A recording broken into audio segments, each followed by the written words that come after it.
Assalamu alaikum and good morning to everyone.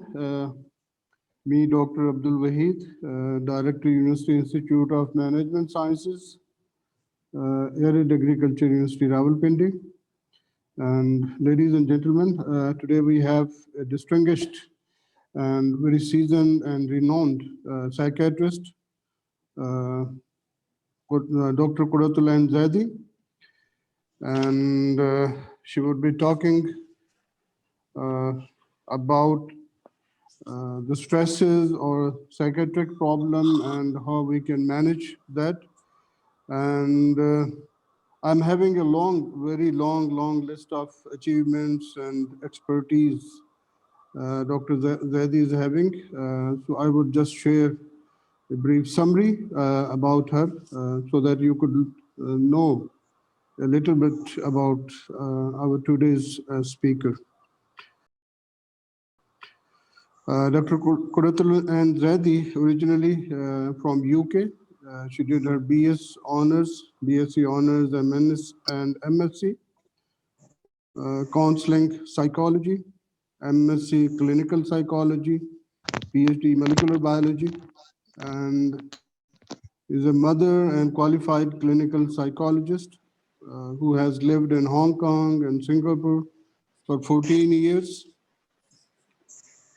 She specializes in assisting individuals, executives with their personal challenges to help them achieve the right work-life balance.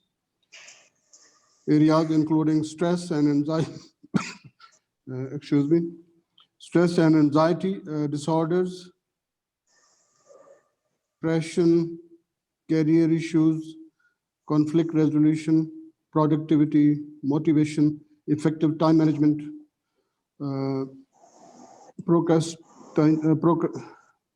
procrastination, delegation, and getting the balance right for themselves and their families.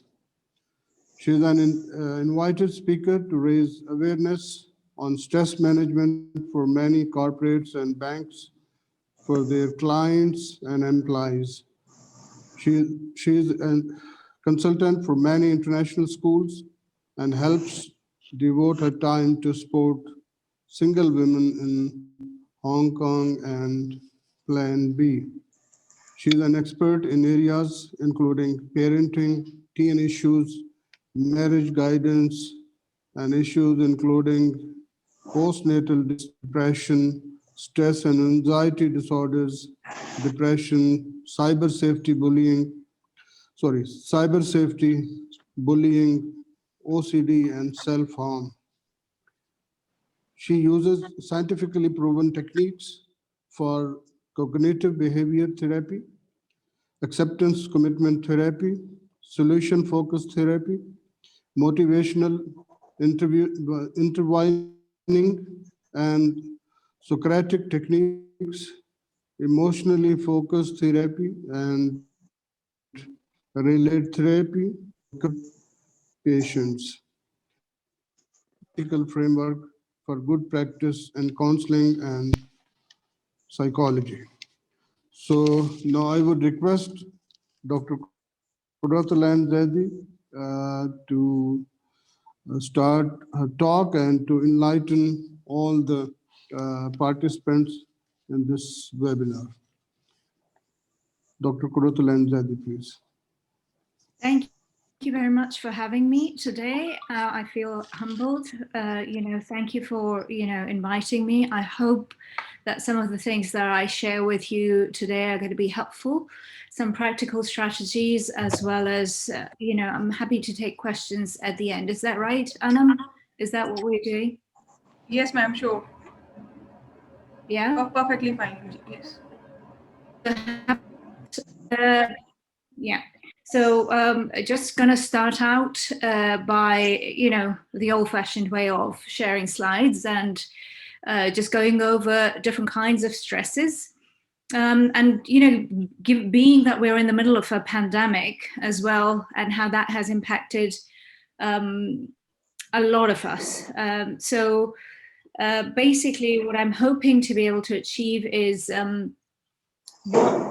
what we have for the stresses of the 21st century, recognizing and understanding our own stress, reducing stress using mindfulness as one of the techniques, which is a proven technique in currently, other than going on medication, to help yourself with that, and creating a positive environment for the students, if there are any teachers on this at all, and for the students themselves as well, and anything else that could come up, and for you to know where you're at the moment. As well. As I said, I'm hopeful that some of this is going to be useful for you moving forward. So, well, there are different kinds of stresses that we have. And mainly, scientifically, we know that there are 3 different kinds. There's the good stress, which keeps us alive. So this is the one that basically, goes to, it keeps us alive. That's what tells us that there is a challenge in front of us and we can do something about it. So it's short-lived. So this is the one that if you see a bus coming and you're crossing the road, this is the one that's going to get you to get ready, that I now need to run to save my life. And then the short-term stress is get ready, go stress. It's good stress. It keeps us alert, aware, and it, sorry? Ma'am, please continue. Okay, I thought somebody said something. So there's, the short-term stress is basically get ready, go stress. And this is the one that sees you through when you've got the assignment due tomorrow and you're going to be awake the whole night to be able to see that through, right? It's short-term, it's short-lived, and you can overcome it.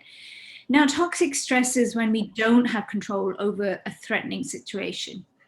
And that's the one that we have to be mindful of. And this is the one that is, that's most prevalent cause of a lot of underlying challenges, biological challenges that we face. And on top of that, so what causes this all? It's the faster pace of life. I'm sure your parents and your grandparents' generation had a much slower pace of life.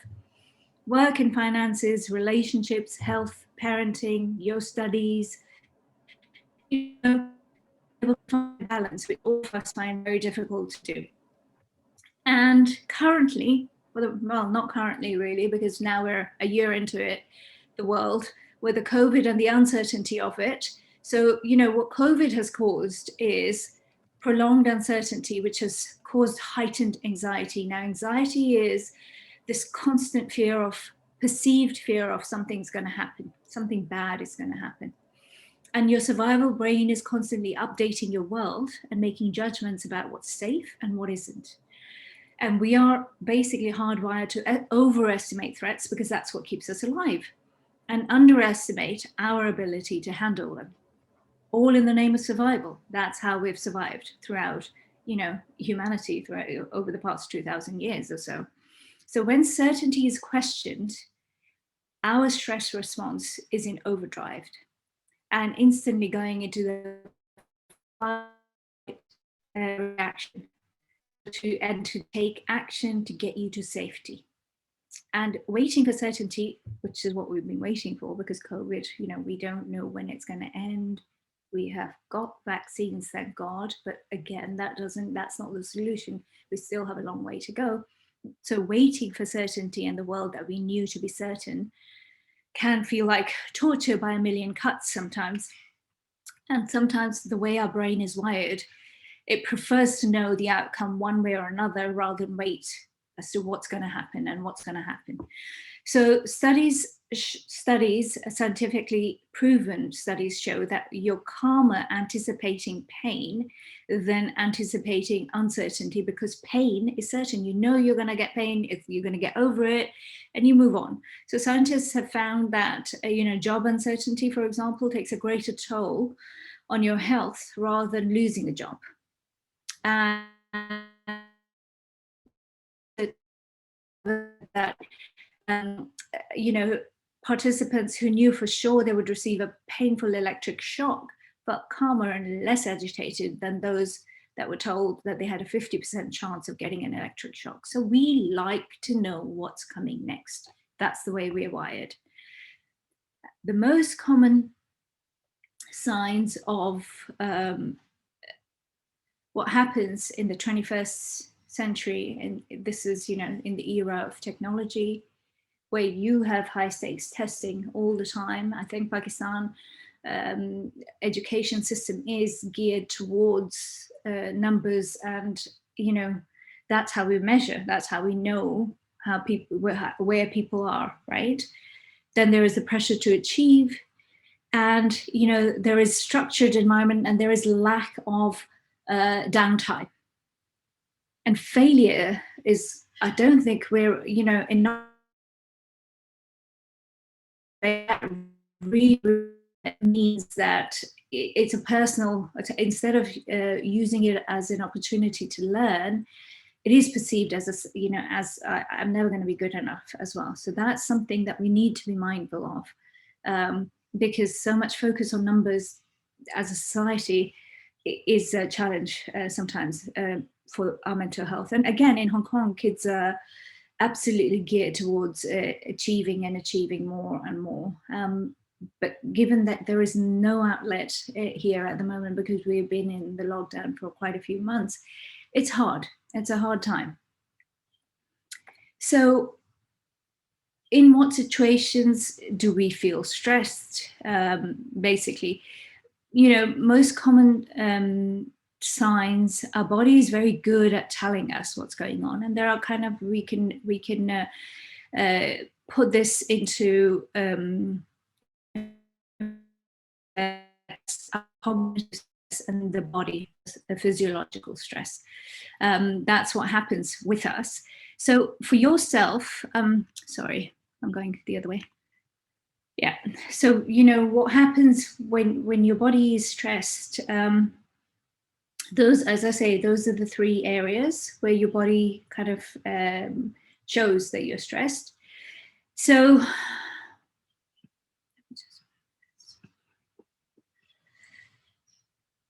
senses and perceptions sharpen, and time may appear to slow down because you're literally in that fight-flight mode that I need to go and save my life. Blood flow to your muscles increases because you're getting ready for action. The heart beats faster, your blood pressure increases.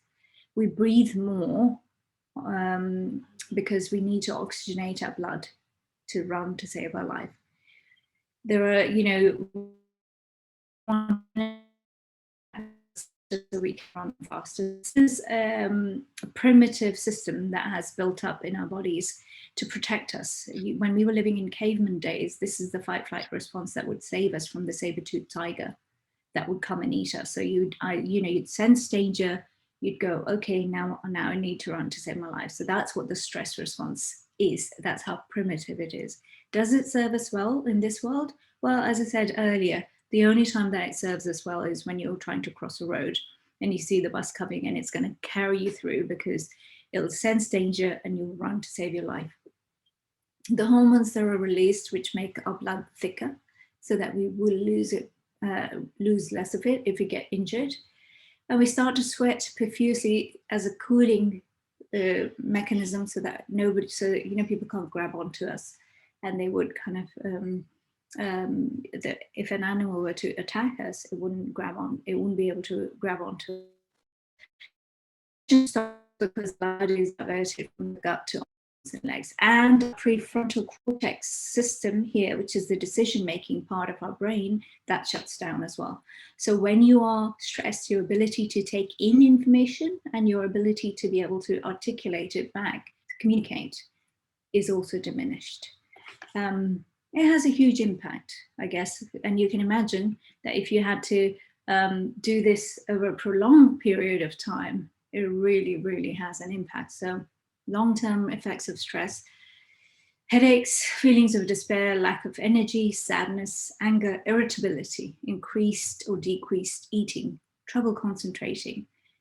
That is also linked to trouble in sleeping, because sleep is now, as you know, over the last 5 to 7 years, we've shown a lot of studies where the importance of sleep to,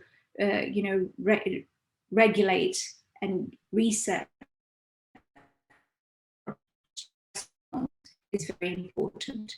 this can all lead to things like panic attacks, anxiety disorders, and depression. And I do see in my clinic, in the practice, that, you know, people who have consistently been stressed for a prolonged period of time, autoimmune diseases are increasing. Gluten intolerance, as an example, over the past decade, definitely has increased, as we know, and a lot of other autoimmune challenges. The body is not able to cope with prolonged exposure to stress hormones, and those are adrenaline and cortisol.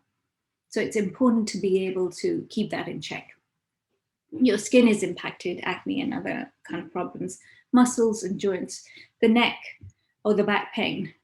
That's you know, something that you should be looking out for, because that's some. And you know, the other thing is that we're all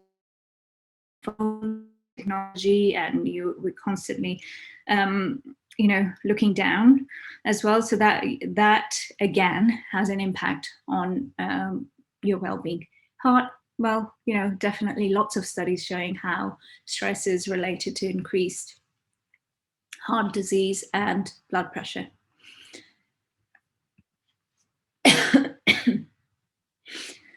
It has an impact on stomach, your pancreas, your intestine, basically your digestive system, your reproductive system, and, as I said, your immune system. So if somebody who is stressed out, and somebody whose system is stressed out, and somebody whose system isn't stressed out, their ability to fight COVID would be definitely impacted at the moment, for sure, to put it into context for you, what's going on right now.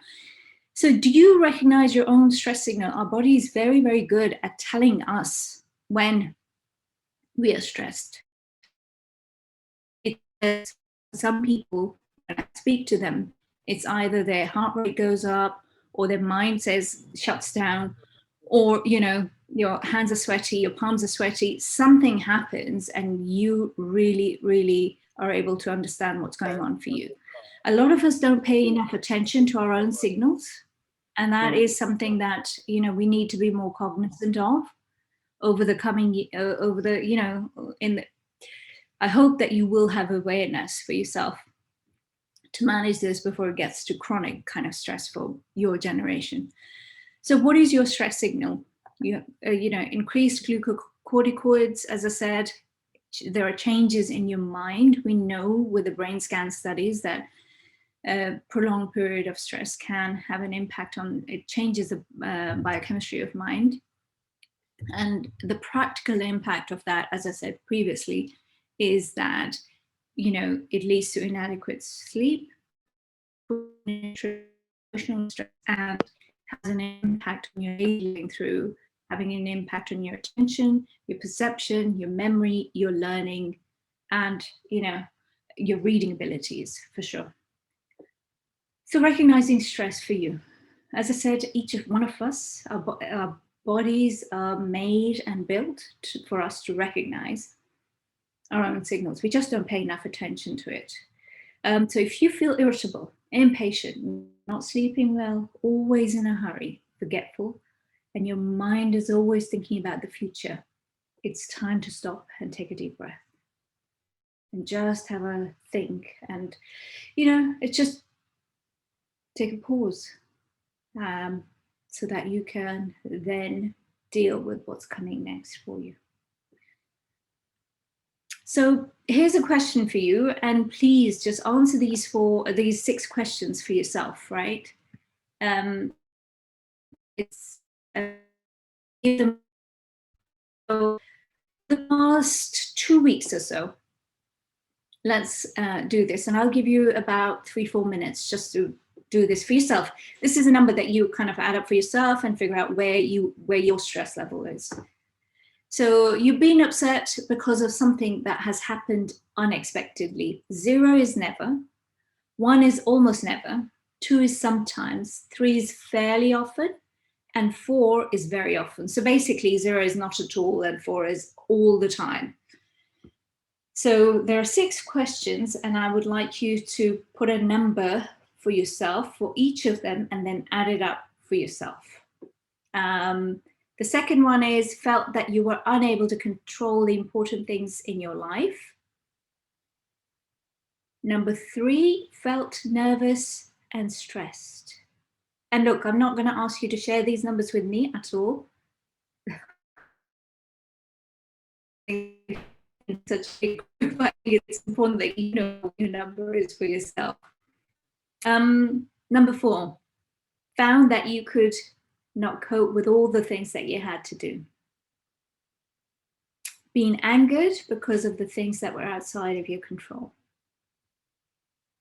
For example, you know, things, deadlines that are coming up, and there's a whole load of them piling up, and then there are some guests that have to arrive, or you've got to do something else, and you have to be present in 5 different places instead of just being able to get on with what you need to do. And number 6, felt difficulties were piling up so high that you could not overcome them.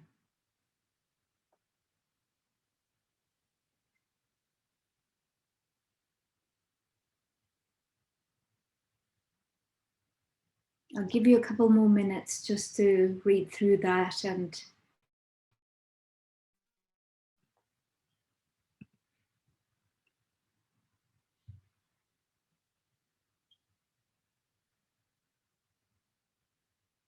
oh, there is in the chat, people are saying that you're not able to hear me. Is that correct? No, ma'am, it's fine now. We can hear you, and it's going well. There's no problem. Okay, all right, okay. Okay, all right, thank you. Because in chats, there are people writing that, you know, there's a connectivity issue or something. Anyway. Anam,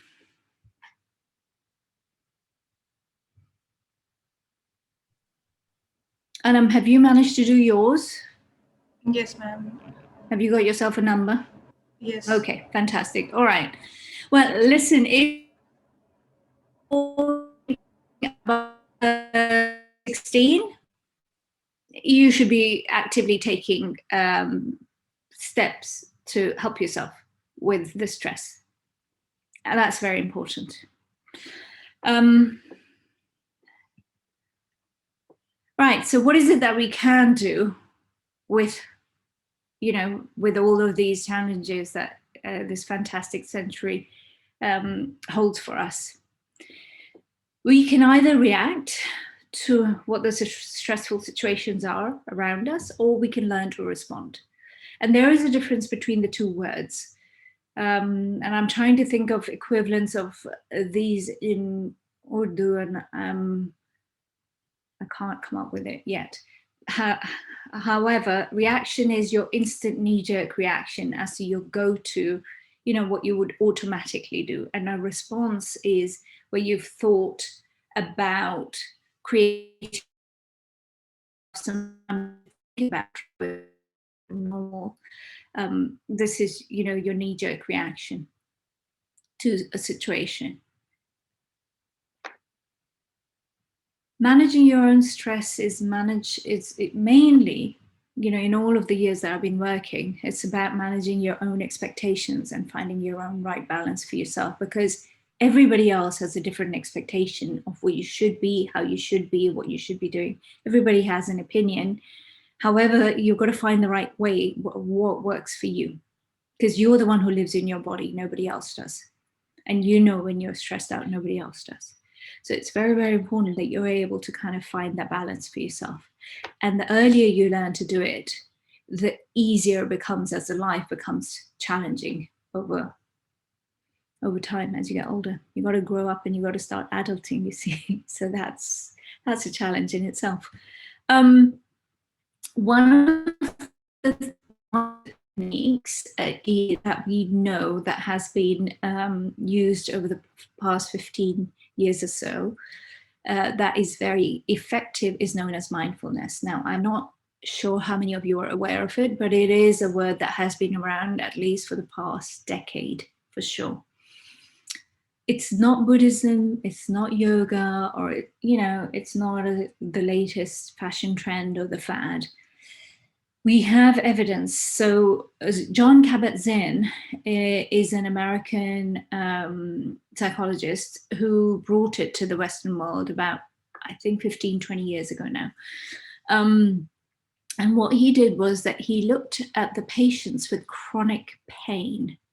Chronic means ongoing, and you know, it was just so debilitating for them, these patients, that they weren't able to live their daily life. And he developed an 8-week program where they would sit and meditate for 10 to 20 minutes every day. And over that period of time, they took the cortisol levels to manage to check where the stress levels were over time. And what they showed was that the quality of their life significantly improved, because your ability to sit with your pain as you increase that, the neurological changes that happened in your mind decreased the stress. So you were able to cope with it better. So basically how he defines as mindfulness is, it is an awareness that is sensitive, open, kind, gentle, and curious. Mindfulness is a basic human capacity. It arises from paying attention on purpose in a way that is non-judgmental, friendly, does not try to add or subtract anything from whatever is happening. That's a very long-winded kind of definition of mindfulness from him. My definition of it is that, you know, it's about being present in the moment right now and experiencing what's going on for you using your 5 senses, which is hearing, touch, seeing, you know, your taste and feeling. Those are the 5 senses that we have. And being able to experience this moment right now, what's happening for me right now, instead of being caught up in what's happening, what's going to happen after I finish talking, to what was happening just before I started talking, which lecture I had to go to, right? And now what do I need to do? So you miss what's going on for you right now. This moment is missed. That's the premise of it. And it's not about whether it's good or bad. It's now. And you know, let's not label it as a good or a bad experience. It really is. That's what's going on for me. And then it changes moment by moment as well. So whatever is happening right now, that's what it is. And just accept. Being present for it is very, very important. So when I say be present for the moment, that's what I mean. That you're paying attention to what's going on for you right now. And this is how you learn to experience your own stress reaction. Okay, I'm feeling stressed now. So what can I do about it? What do I need to do? Rather than, you know, the emotions that come out because of that stress and the long-term impact, which I explained earlier.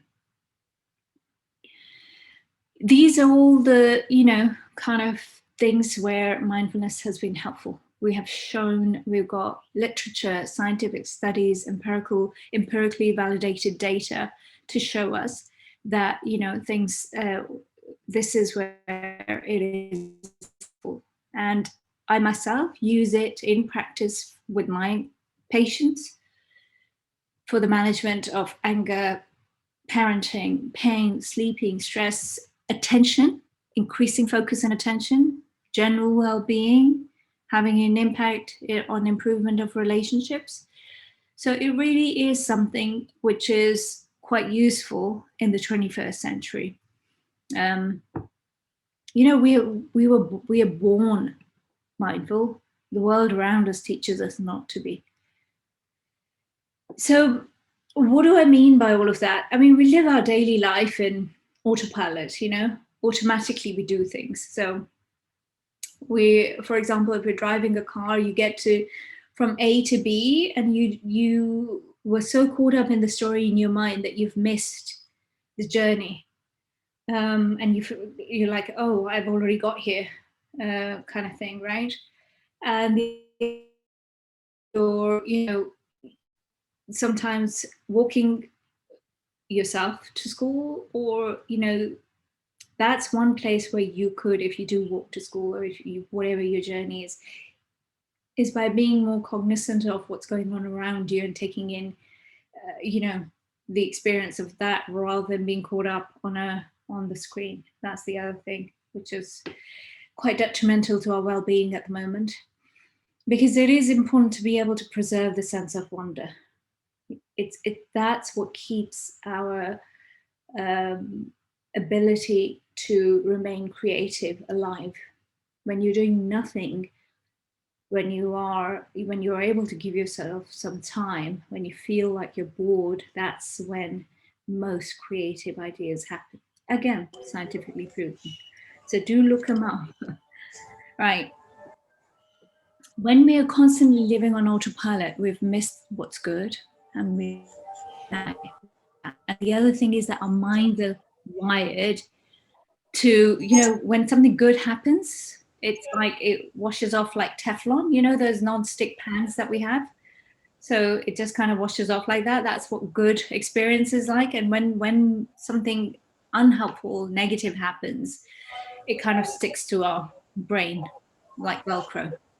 So, again, what we as psychologists say is that we need to, if you say something negative to somebody, you've got to say 7 positive things to be able to diminish the impact of that negative comment that was made, especially, with close relationships, parent, child, friendships, teacher, child as well. Definitely teacher to student, definitely has an impact because they play such an important role in students' lives.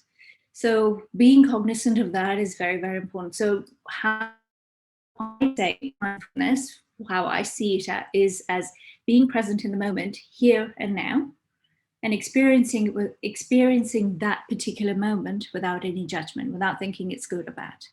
So I hope that, that's a little bit simpler and a little bit making more sense about what all of this means and how it's helpful for you. Whoops, come on. Why has that got stuck? There you go. As I said, that's my definition of it, being present in the here and now, experiencing and accepting the moment without any judgment. So not wishing it was something different. This is what I've got right now. What am I going to do with it is basically it. So reducing stress, anxiety and stress. Anxiety, as I explained earlier, it is your perceived fear of something going wrong. It's being exasperated by the pandemic or political unrest, or, when the future is uncertain, in all of those situations. So what can you do to help yourself? You stop, you take a deep breath, you learn to respond rather than react. Taking a deep breath basically creates a space between your knee-jerk reaction, the reaction that you would go to, your autopilot living, to creating a measured response as to what you want to say and what you want to do about that situation.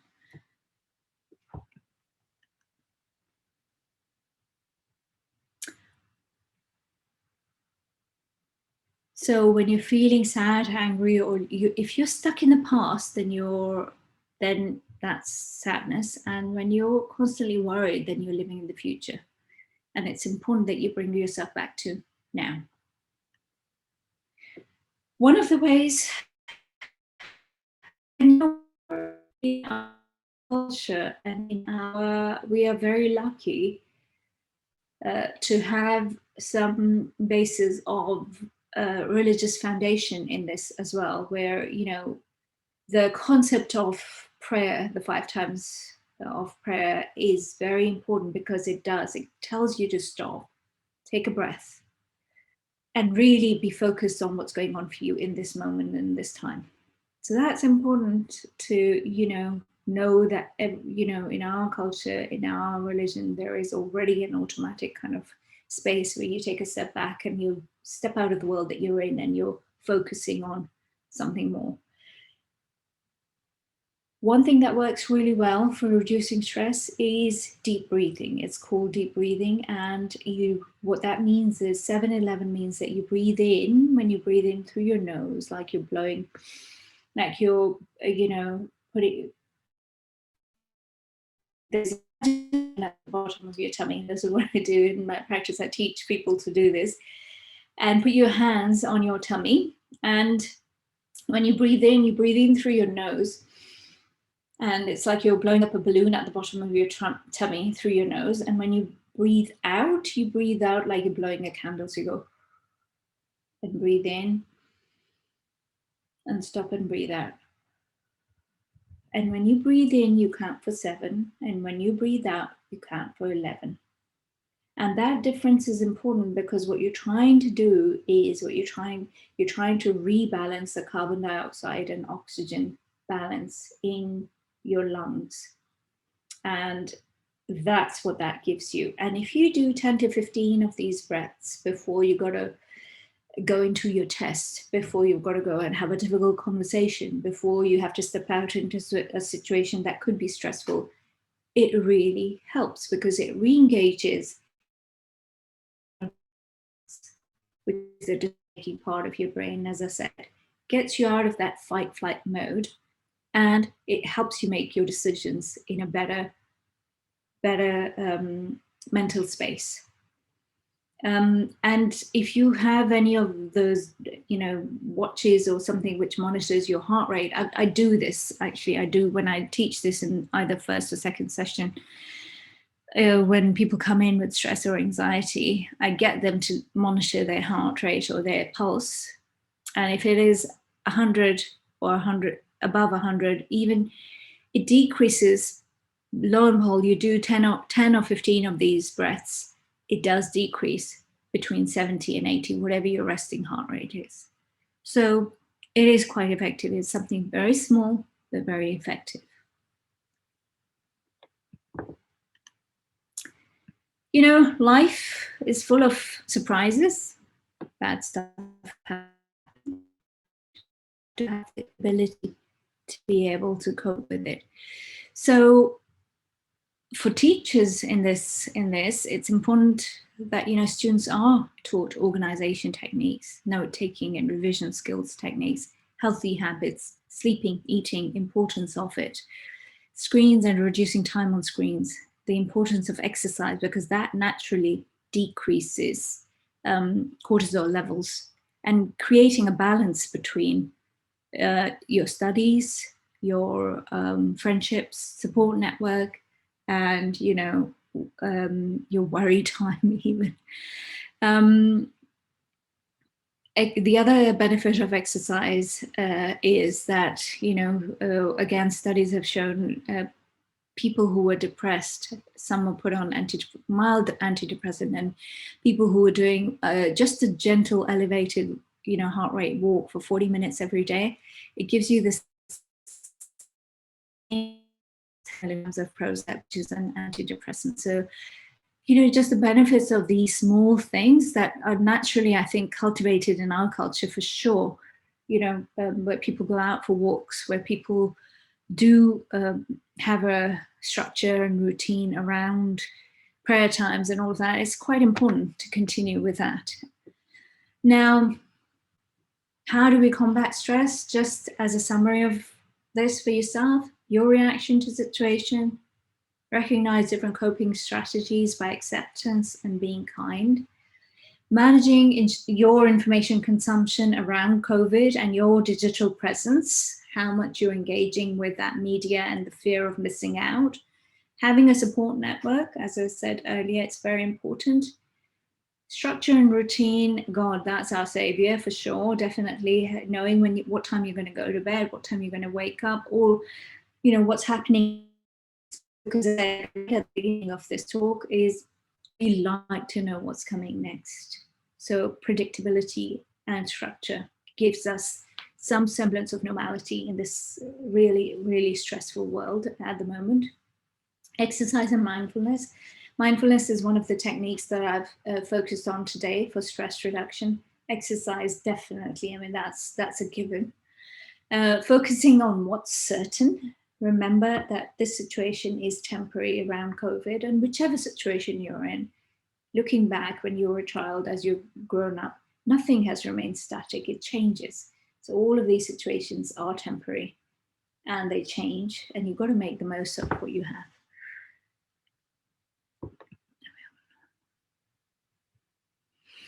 So basically what I've covered today for you is recognize and understand your own stress, reducing stress by recognizing,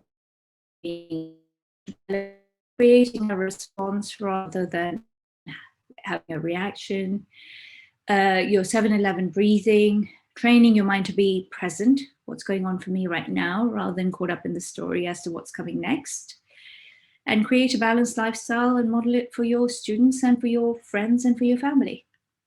Right, let me have a look. What else is here? I think I might have. That might be it from me. Do you have any questions? All open for questions. Anam, do we have time for questions? Do you want to take any questions? Sure, ma'am. Let me ask my students if they have any question. They may ask you. But for me, it was very insightful, very informative. Thank you so much. Let's see if my students have any question for you. If any one of you have any question, you may raise your hand, and I will take one by one. Ali, ma'am, there is a student, Malik Ali Junaid. He has a question. Ali, you can please unmute your mic and ask. Go ahead.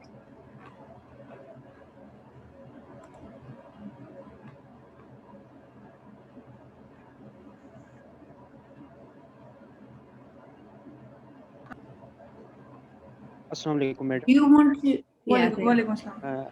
Walaikum assalam. Madam, you told the forms of stress like normal stress, short-term stress, in which you hold the conscious mind. But in toxic stress, that's related to unconsciousness. You cannot hold your senses in mind. The question is how we can eliminate or demolish the toxic stress to live in normal life. It's a good question, and I think what you're asking is, if I understand it correctly, is how can we consciously stop the toxic stress from building up, right? Correct? So basically, it is about managing your daily stresses better. To putting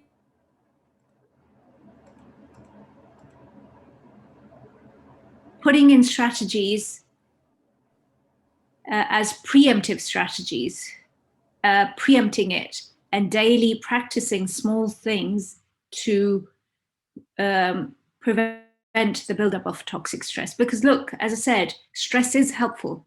It's helpful. It sees you through getting through that assignment done at the end of the day when it's due. And also it's short term, it's the long term. It's like, you know, if you're holding on to half a glass of water for 20 minutes, that's not a problem. But if you stay at night, 24 hours, that's very, very different. And that's what the buildup of toxic stress is. Now, yes, you're right. We're not conscious of it building up, but we can absolutely put in strategies daily to preempt it and not let it build up. That would be the best ideal, right? Because by the time you're able to recognize it in your own body, you're already over that threshold. So it's important to be able to get to it and doing things like, as I said, you know, being able to put in some downtime, being able to do your 7-11 breathing, reminding yourself, am I just constantly thinking about the future? Just stop and just be present for 2 to 3 minutes. That's it. What's going on for me here right now? Am I listening to my friends? Am I really present in this room? Small things that help prevent the buildup of stress. I hope that answers your question. Ma'am, there's Dr. Abdul Wahid. You can unmute your mic. You can unmute your mic. Okay. Dr. Zaidi, it was really wonderful talk today, and definitely it must have raised the awareness level in our society. As in our society, basically, people don't really recognize the stress as an issue or as a problem. The main reason is that whenever people are having stress or they are having some psychiatric problems, our society generally stigmatize those people, and they are generally declared as mad. In Urdu, we call it pagal hai aadmi, ye flan pagal hai, flan ye. So that's why actually the main issue in our society, what I believe that everybody in our society is basically having huge stresses. Various kind of stresses are very common in our society, and it's really hard to find a normal person in our society. But everybody believes that he is 100% perfect and 100% right. So in that way, I think this seminar was very good to raise awareness, particularly among the youth. And my question is actually that in our society, the youth is under a tremendous stress because, like when I was student in my early ages, having first division was really celebrated very well, and we were acknowledged in our society. But today in our society, even securing 98% marks can't guarantee you admission in degree program of your choice. So, so being teacher, I have felt that there is a tremendous stress on our youth for getting maximum marks and securing admission in dream subject. So, can you advise the youth how that stress could be managed, or how that stress could be minimized by the policymakers, please? Yeah, though, Are there any means?